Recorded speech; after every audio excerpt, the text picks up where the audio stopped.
একটা সাক্ষাৎকার ছাপা হয়েছে এক কালের কণ্ঠে না বালের কণ্ঠে। ওখানে সুপু মেলা কাউ কাউ করিছে, কান্নাকাটি করিছে, কয়টা ইন্টারেস্টিং কথা কইছে, আমি সেইখান থেকে পড়ে শোনে। আমি নির্দ্বিধায় বলতে পারি ওই কঠিন সময়েও বিএনপির শীর্ষ নেতৃত্ব আমার পাশে ছিলেন। তারা তখনও সংবিধানের ধারাবাহিকতা অক্ষুণ্ণ রাখার বিষয়টি আমার কাছে স্পষ্ট ভাষায় ব্যক্ত করেছেন। বিশেষ করে বিএনপির চেয়ারম্যান তারেক রহমানকে ঘিরে আমার মনের মধ্যে অনেক কৌতূহল জমা ছিল, কিন্তু আমি পর্যায়ক্রমে বুঝতে পারলাম তিনি খুবই আন্তরিকতাপূর্ণ মানুষ। হি ওয়াজ সো কর্ডিয়াল। আমার দুঃসময়ে বিএনপির সহযোগিতা শতভাগ ছিল। সুপ্পু খুব পরিষ্কার করে বলছে যে বিএনপি তারে রক্ষা করছে। কোন সুপ্পুকে? সেই সুপ্পুকে যে তার নিজের পরিচয় নিজেই দিচ্ছে। শোনেন তার নিজের ক্রেডেনশিয়াল। আমি রাজনীতির এমন কোন অঙ্গন নাই যা আমি ছুঁয়ে যাই নাই।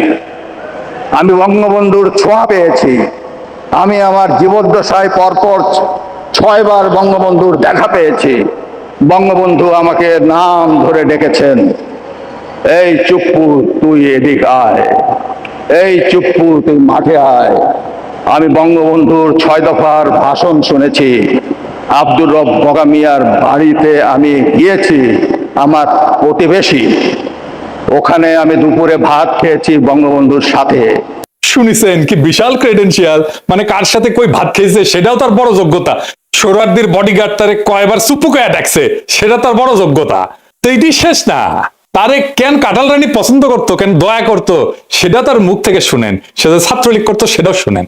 আমি যখন বঙ্গবন্ধুকে উপস্থাপন করেছি, স্বাধীনতার যুদ্ধকে উপস্থাপন করেছি আমার বক্তৃতায় জজদের সম্মুখে, তখন উনি আমাকে জিজ্ঞাসা করেছিলেন, তুমি কি রাজনীতি আপনি কি রাজনীতি করতেন? আমি জি মাননীয় প্রধানমন্ত্রী, আমি ছাত্রলীগ করতাম। তখন তিনি একটি নাম উচ্চারণ করে আমাকে বলছিলেন, সে তোমার সিনিয়র? আমি তখন বললাম, মাননীয় প্রধানমন্ত্রী, সে আমার 10 বছরের জুনিয়র। উনি যাকে সিনিয়র লিডার মনে করতেন তারও আমি 10 বছরের সিনিয়র। এটা শুনে উনি অনেকটা আমার প্রতি তার দয়ার সাগর হাত বাড়িয়ে দিলেন। শুনেছেন?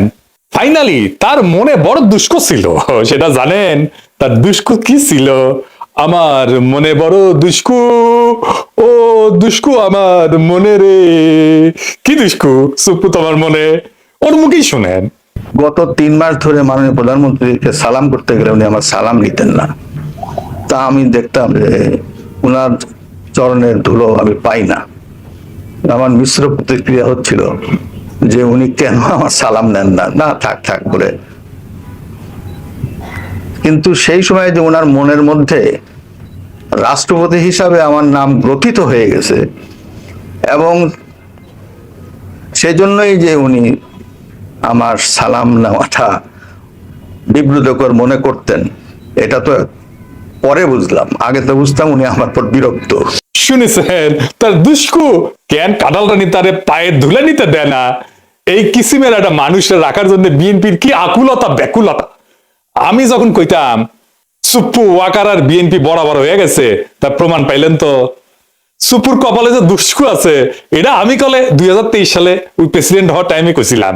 শুনেন, হাসিনা নিজেও জানে সে নির্বাচনের সময় ক্ষমতায় থাকতেছে না, তাই তার একখান হিসু করে প্যান্ট না ভিজানো প্রেসিডেন্ট দরকার। সেজন্যই সুপ্পু। তাই সুপ্পু না সুপ্পু হইল প্রেসিডেন্ট, কিছু আসে যায় না। এই সুপ্পু যতই অনুগত হোক, একটা ফেয়ার নির্বাচনের পরে নেক্সট সরকার প্রথম যে অধিবেশনে বসবে সেই অধিবেশনে যে বক্তৃতা দেবে না সুপ্পু, সেটা আইন অনুসারে বিজয়ী দল যেভাবে লিখে দেবে সেভাবে পড়তে সুপ্পু বাধ্য হবে। তারপরে কিন্তু বিজয়ী দল ইমপিচ করতে পারবে।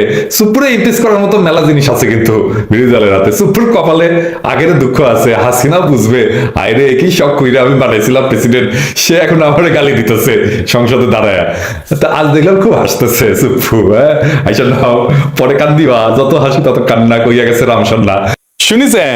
ঠিকই গুনে গুনে 3 বছর আগে কইছিলাম কলে মিলিল। এবার এখন দেখা যাক বিএনপি কি ড্রাফট করে দেয় তার বক্তৃতার। খেয়াল রাখেন, বিএনপি কলে করার চেষ্টা করবে বক্তৃতা ড্রাফট সুপ্পু নিজে করেছে, আমরা কিছু কই নাই। নিজে ড্রাফট করে না আইন অনুসারে প্রেসিডেন্ট। আগে জানায় রাখলাম জুলাই বিপ্লব নিয়ে কি বলে সুপ্পু, জুলাই সনদ নিয়ে কি বলে, হাসিনার ফ্যাসিবাদ নিয়ে কি বলে, গুমখুন নিয়ে কি বলে, হাসিনার বিচার নিয়ে কি বলে, এগুলো খেয়াল রাখবেন, কারণ ওইটা ড্রাফট করে দেবে বিএনপি নিজে। তারেক রহমান এটা অ্যাপ্রুভ করবে। এটা মাথায় রেখেন, সুপ্পু কি বলে সেটাই বিএনপির কথা। সুপ্পু এটা ঘুষখোর, অর্থ পাচারকারী, দাগী অপরাধী এবং মিথ্যাবাদী। জেনে বুঝে বলতেছি, ওই তো দুবাইয়ের রেসিডেন্ট, জানেন না? দুবাইয়ের রেসিডেন্ট হলে ওই বিচারক হিসেবে প্রথম কর্মজীবনে ছিল চরম ঘুষখোর এবং দুর্নীতিগ্রস্ত এক অমানুষ। টাকার বিনিময়ে রায় বিক্রি করতো। তার দ্বিতীয় কর্মক্ষেত্র হচ্ছে দুদকে যোগ দেওয়ার পরে দুর্নীতির মামলা এবং অভিযোগ ফয়সলা করতো অর্থের বিনিময়ে, টাকা পয়সার বিনিময়ে। এ প্রসঙ্গে আবার পরে আসবো।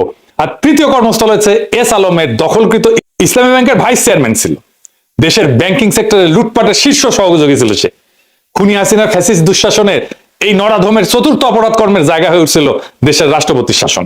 তো এই যে মিথ্যাবাদী, এটা চরম মিথ্যাবাদী, এটা দেখাই দেবো। আজ দেখাই দিয়ে, এই যে সাক্ষাৎকার দিচ্ছে না, কি কইছে দেখেন। এই যে দেশের বিভিন্ন জাতীয় গুরুত্বপূর্ণ দিবসগুলোতে রাষ্ট্রীয় ক্রোড়পত্র প্রকাশিত হয়, সেখানে রাষ্ট্রপতির ছবি ও বাণী দেওয়া বন্ধ করে দেয় অন্তর্বর্তী সরকার। ক্রোড়পত্র ঠিকই প্রকাশিত হয়, তাতে আমার বাণী দেয় না। আপনারা খোঁজ নিয়ে দেখেন গত 1.5 বছরে আমার কোনো বাণী গেছে কিনা। আচ্ছা আপনারাই দেখেন, আপনারা দেখেন কত বড় মিথ্যাবাদী। গত বছর স্বাধীনতা দিবসে ওর বাণী দেখেছেন? এই যে বিজয় দিবস ক্রোড়পত্র ওর বাণী দেখেছেন? 5ই আগস্ট জুলাই অভ্যুত্থান দিবসেও তার বাণী ছাপা হয়েছে, দেখেছেন? কেমন ডাহা মিথ্যা কথা বলে, দেখেছেন? আচ্ছা এডিটর সাহেব, আমি কি সুপুরে গালি দিতে পারবো? পারবো না কেন? রোজা রমজানের দিন তাই। ও আচ্ছা ঠিক আছে, আপনার কথা মেনে নিলাম, সুপুরে গালি দিলাম না। এবার আসেন, কাটারানি আমগের দেশে প্রেসিডেন্ট বানিয়েছিল কোন কিসিমের মালকে, আর বিএনপি যার প্রেমে দেওয়ানা সে কেমন মাল সেটা আমরা দেখি।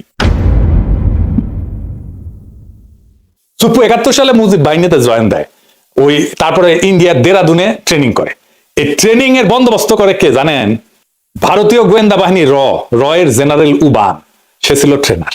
মুজিব বাহিনীর উদ্দেশ্য ছিল স্বাধীনতা যুদ্ধকালে বাংলাদেশে যে বিপ্লবী যুব সমাজের উত্থান হয়েছে তারে খতম করা, মানে বামপন্থীদের খতম করা।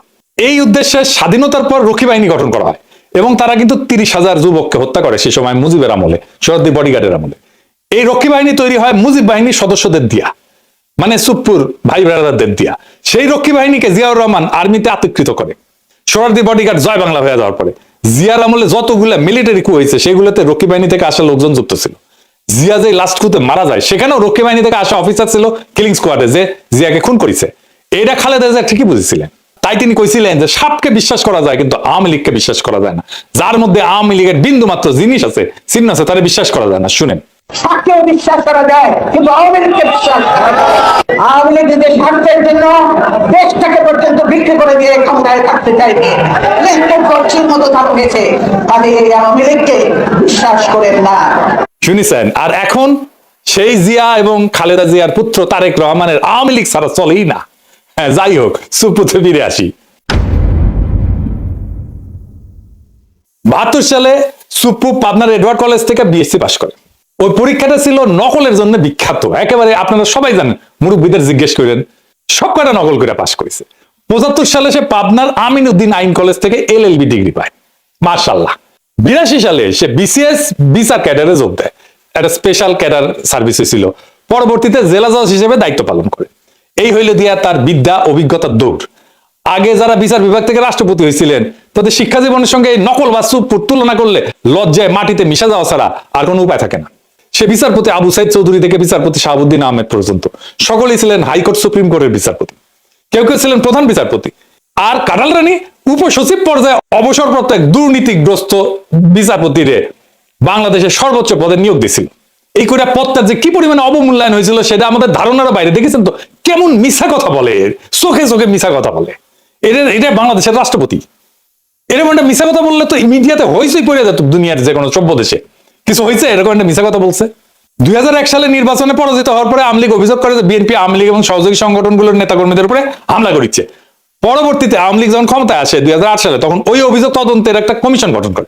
সেটার প্রধান হিসেবে শাহাবুদ্দিন সুপুরে নিয়োগ দিছিল কাঁঠাল রানী হাসিনা। সে বিএনপির বিরুদ্ধে তদন্ত করেছিল, তদন্ত রিপোর্ট দিছিল। হাসিনা কত ঘনিষ্ঠ, কতখানি ডিপেন্ড করতো দেখেন। তার উপরে ডিপেন্ড করেছে তারেক রহমান, দেখেছেন? 2011 সালে হাসিনা সুপ্পুকে দুর্নীতি দমন কমিশন হিসেবে নিয়োগ দেয়।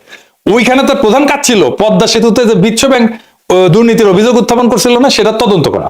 আশ্চর্য হওয়ার কিছু নাই যে হাসিনার বদলে এই সুপ্পু তথাকথিত তদন্ত শেষে দাবি করে বিশ্ব ব্যাংকের অভিযোগ মিথ্যা। এটা নিয়ে আবার সে গব্বও করেছিল। এই ভূমিকার কারণে সে হাসিনার আস্থা এবং বিশ্বাস অর্জন করে। 2011 থেকে 2016 সাল পর্যন্ত যে দুর্নীতি দমন কমিশনের কমিশনার ছিল, ওই সময় বাংলাদেশের দুর্নীতির এত ব্যাপক বিস্তার ঘটে যে হাসিনার পুরা শাসন আমলে $234 বিলিয়ন বিদেশে পাচার হয়ে যায়। সুপ্পু এবং তার দুর্নীতি দমন মিশনের সহকর্মীরা এই অভূতপূর্ব দুর্নীতির ঢাল হিসেবে ব্যবহৃত হয়েছিল। বুঝিস বাংলাদেশ থেকে যে পাচার হয়ে গেছে অর্থ, সেইটা ঢাল ছিল এই সুপ্পু। পরবর্তীতে সুপ্পু এস আলমের মালিকানাধীন ইসলামী ব্যাংকের ভাইস চেয়ারম্যান পদে চাকরি নেয়। প্রেসিডেন্ট পদে মনোনয়ন পাওয়ার আগ পর্যন্ত এই পদেই চাকরি করতো। আদারি যেমন মোদির ক্যাশিয়ার, তেমন এস আলমও কাটাল রানী হাসিনার ক্যাশিয়ার। জানেন তো এটা। শাহাবুদ্দিন সুপ্পুর নজরদারিতে ইসলামী ব্যাংক জয় বাংলা হয়ে যায়। এবং এস আলমের সাথে আমাদের শিলং সালাউদ্দিনের একটা গুটু আছে, জানেন তো। এই জন্য এইটাই হইতেছে আসল ব্যাপার, বুঝিসাও। আর সাথে কেন বিএনপির এত সম্পর্ক? এই যে কালের কণ্ঠে সাক্ষাৎকার নিল, ওই একই বসুন্ধরা গ্রুপের দৈনিক বাংলাদেশ প্রতিদিনে 2023 সালের 12 ডিসেম্বরের লেখা লিখেছিল উপসম্পাদক হিসেবে। এসুপু কেন 2024 সালে হাসিনা জরুরি, কেন হাসিনা ক্ষমতা টানতে হবে সেটা লিখেছে। সে কইছে 2001 থেকে 2006 সাল পর্যন্ত তৎকালীন বিএনপি জামাত সরকারের দুঃশাসন এবং পরবর্তীতে তথাকথিত তত্ত্বাবধায়ক সরকারের কর্তৃত্বে দেশের সমাজ, অর্থনীতি ও রাজনীতিতে যখন অন্ধকার নেমে এসেছিল, ঠিক তখনই প্রায় 3/4 মানুষের সমর্থন নিয়ে ত্রাণকর্তার ভূমিকা অবতীর্ণ হয়েছিলেন বঙ্গবন্ধু কন্যা সে দেশরত্ন শেখ হাসিনা। 21 শতকে বাংলাদেশের ঘুরে দাঁড়ানো মূলত সেইখান থেকেই শুরু। না এটি শেষ না, আরো আছে রান্নাঘরে আরো আছে। সে তারেক রহমান খালেদা জিয়া নিয়ে কি বলেছিল, আজকে সেটা পড়তেছি। সে খালেদা জিয়া তারেক রহমানকে নিয়ে কইছিল, সভা সমাবেশে আওয়ামী লীগ বিএনপি হাক ডাক যাই হোক, নির্বাচন নিয়ে নিকট অতীতের সবচেয়ে সুন্দর মন্তব্যটি করেছেন আওয়ামী লীগ সভানেত্রী প্রধানমন্ত্রী শেখ হাসিনা। তার ভাষায়, দেশের মানুষ বিএনপির সময় কি পেয়েছে আর আওয়ামী লীগের সময় কি পেয়েছে সেটার তুলনা করতে হবে। জনগণ কাকে ভোট দেবে, আওয়ামী লীগের বাইরে আর কে আছে? কারা, কেন, কি কারণে, কোন সুখের স্বপ্নে, কোন আশায় বিএনপিকে ভোট দেবে? ভোটের হিসাব নিকাশ যদি বাদও দেওয়া হয় এবং বিএনপি দ্বাদশ জাতীয় সংসদ নির্বাচনে অংশও নেয়, তাহলে তাদের দলের প্রতিনিধিত্ব করবেন কে? একদিকে একজন এতিমের টাকা আত্মসাৎ করে দুর্নীতির দায় সাজাপ্রাপ্ত, মানে খালেদা জিয়ার কথা কইছে, অন্যজন 21শে আগস্ট গ্রেনেড হামলা 10 ট্রাক অস্ত্র মামলার সাজাপ্রাপ্ত আসামি হয়ে দেশান্তরে। সম্প্রতি তার বিরুদ্ধে গ্রেপ্তারি পরোয়ানাও জারি হয়েছে। দেখিসাও কি প্রেম! তারেক রহমান তো প্রেমে দেওয়ানা সুপ্পুর, কিন্তু সুপ্পুর কেমন প্রেম সেটা দেখিসাও। বড় প্রেম তো, কাছেও টানে না, দূরেও ঠেলিয়া দেয়। এই সুপ্পুরের প্রেম কেন বিএনপির এত? আমরা যখন সুপ্পুর অপসারণ চাইতেছি, সেই টাইমে তারেক রহমানের সাথে আমার একটা মিটিং হয় জুমে। আমি তারেক রহমানকে বলছিলাম যে সরাসরি আপনারা তো সুপ্পুকে ডিফেন্ড করতেছেন, কেন করতেছেন? তো উনি বলছিলেন, দেখেন দাদা, উনি আমাদের দাদা বলেই ডাকতেন, আপনি যেমন দেশে ফিরতে চান, আমিও ফিরতে চাই, আমার মেয়েটাও দেশে ফিরতে চায়, ও ছোটবেলায় চলে আসছে। প্রেসিডেন্ট অপসারিত হলে আমার সেই দেশে ফেরাটা ঝুঁকিতে পড়বে।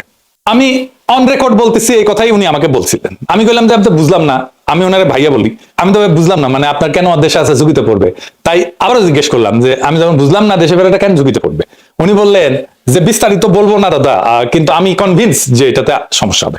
তো সমস্যাটা কি? সমস্যা হচ্ছে যে দেশ বদলাই যাইতেছিল, দেশটাকে আগের অবস্থায় ফিরে নিতে হবে। সেই আগের বন্দোবস্তে, দেশ সেই আগের বন্দোবস্তে ফিরে যাইতেছে।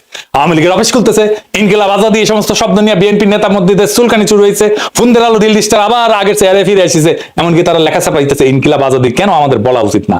এই নিয়ে যে ইনকিলাব জিন্দাবাদ স্লোগান বিএনপি নিজে দিছে, সে বিএনপি এখন সেটাতে ডিজোন করতেছে। দেখিছে 4 আগস্ট সে ইনকিলাব জিন্দাবাদ স্লোগান দিয়া ফেসবুকে পোস্ট দেয়, আর এখন তার ইনকিলাবে চুলকানি হয়, রক্তক্ষরণ হয় নাকি? কোনটি থেকে রক্তক্ষরণ হয়? এত কিছু হইতেছে। আওয়ামী লীগের সাথে বিএনপির যোগাযোগের মাধ্যমকে সুপ্পুই ছিল মিডিয়াম অফ কমিউনিকেশন। সেই বাংলাদেশ ইন্ডিয়ান এস্টাবলিশমেন্টের সবচেয়ে বিশ্বস্ত লোক, তাই তাকে দরকার ছিল বিএনপি। বাংলাদেশে মুজিব বাহিনী হইতেছে ইন্ডিয়ার সবচেয়ে বড় স্ট্র্যাটেজিক অ্যাসেট। সুপ্পু মুজিব বাহিনীর সদস্য হিসেবে ইন্ডিয়ার সবচেয়ে বড় স্ট্র্যাটেজিক অ্যাসেট, এবং তার মাধ্যমে এই সমস্ত ঘুটু হয়েছে। কারণ একটাই, সে পুরনো বন্দোবস্ত, পুরনো লুটপাটের জামানা আবার ফিরে আসতেছে। ওটা ফিরে আনাটাই ছিল আসলে বাংলার লুথার কিং এর প্ল্যান। এই কথাটা খুব স্পষ্টভাবে হাদি বলছিল। প্রফেসর ইউনূসের সরকার আর বিএনপি কেমনে জুলাইয়ের সাথে গাদ্দারির রাস্তা তৈরি করছিল শোনেন। আমি আপনাদেরকে বলে রাখি, যদি আওয়ামী লীগ কোনোদিন এই গণহত্যাকারীরা দেশে ফিরে আসতে চায় বা আসার কোনো অবস্থাও তৈরি হয়, তার দুইটা দায় সমানকে, দুইজনকে নিতে হবে। রাজনৈতিক দল হিসেবে সবার আগে তার দায় নিতে হবে বিএনপিকে। বিএনপির এই ব্লান্ডারের কারণে এই দেশে আওয়ামী লীগের আসার পরিস্থিতি তৈরি হবে। আর দ্বিতীয়ত, এই সুশীল এনজিওবাদী সরকার যে না পুলিশ সংস্কার করে, সে না পুলিশ নিয়োগ দেয়, না গ্রেপ্তার করে, না সে রুল করে, না সে কুইট করে, সে কিচ্ছু করে না, সে শুধু ফেসবুকে পোস্ট দেয়। শুনেছেন তো? এবার বুঝেছেন তো কেন হাদিরে মরতে হয়, কেন হাদিরে শহীদ হইতে হয়? বুঝেছেন? বিপ্লব এভাবে ব্যাহত হইয়া যায়। এখন প্রশ্ন করতে পারেন, আমরা কি এতদিন মিসাইল লড়াই করলাম? এত ছাত্র জনতা কি হুদাই জীবন দিল, রক্ত দিল? পৃথিবীতে কোনো রক্তই বৃথা যায় না, কোনো হাহাকার, কোনো কান্না চাপা পড়ে না। মজলুমের আর্তনাদ কোনোদিন বাতাসে মিশা যায় না। মজলুমের আর্তনাদ কোনোদিন পাথরের নিচে চাপা পড়ে থাকে না। 24-এর বর্ষা বিপ্লব একটা পুরা জেনারেশনকে পাল্টাই দিছে, তার মন মানসিকতা, তার চেতনাকে পাল্টাই দিছে। এই বদলটা বাংলাদেশের চেতনা থেকে কোনোদিন মুছে যাবে না। জুলাইয়ের সাথে গাদ্দারি করে বাংলাদেশে কেউ ক্ষমতায় থাকতে পারবে না, বিএনপিও না। কারণ জুলাই জিন্দা আছে, বিপ্লব জিন্দা আছে, শহীদেরা জিন্দা আছে। জুলাইয়ের সাথে গাদ্দারি করলে আবারও রাস্তায় নেমে আসবে আরো একবার সেই রুহানি প্লাবন, বাতিলরে ভাষায় নিয়ে যাবে আরো একবার। সেই দিন আমরা নিশ্চিত করব ফ্যাসিবাদের পুরনো বন্দোবস্তের সবকিছুকে আমরা সেই রুহানি প্লাবনের সাথে ভাষায় দেশটার জঞ্জাল সাফ করব।